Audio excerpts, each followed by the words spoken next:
Hi! Hello!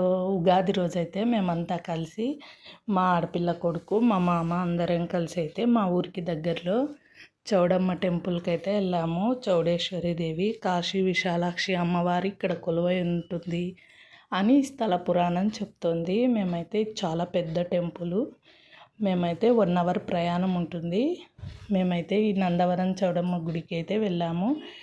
వెళ్ళొచ్చిన తర్వాత భక్షాలైతే మళ్ళీ చేసుకున్నాను. అప్పుడైతే ఒక వాయి చేసుకొని గుడికి వెళ్ళాము.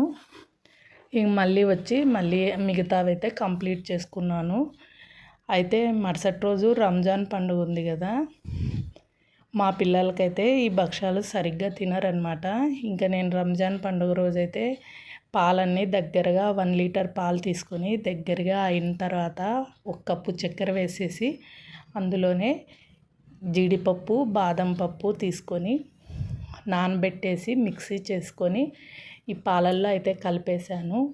ఈ పాలైతే చాలా బాగుంటాయి. దీని పేరు అయితే నాకు తెలియదు, కానీ నేను ఎప్పుడైనా ఇలా పాలు మిగిలినప్పుడు కానీ ప్రత్యేకంగా ఇలా పిల్లలకి చేయాలనుకున్నప్పుడు ఇలా అయితే చేస్తాను. అప్పుడప్పుడు పాయసం కూడా చేస్తాను.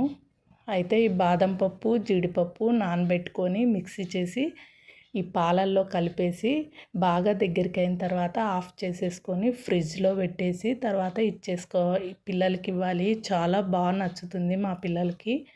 మీరు కూడా ట్రై చేయండి. ఈ సమ్మర్లో చాలా హెల్త్ డ్రింక్ అనే చెప్పాలి. అంతే అండి వీడియో. మా వీడియోకి లైక్ చేయండి, సపోర్ట్ చేయండి మా ఛానల్ని. బాయ్.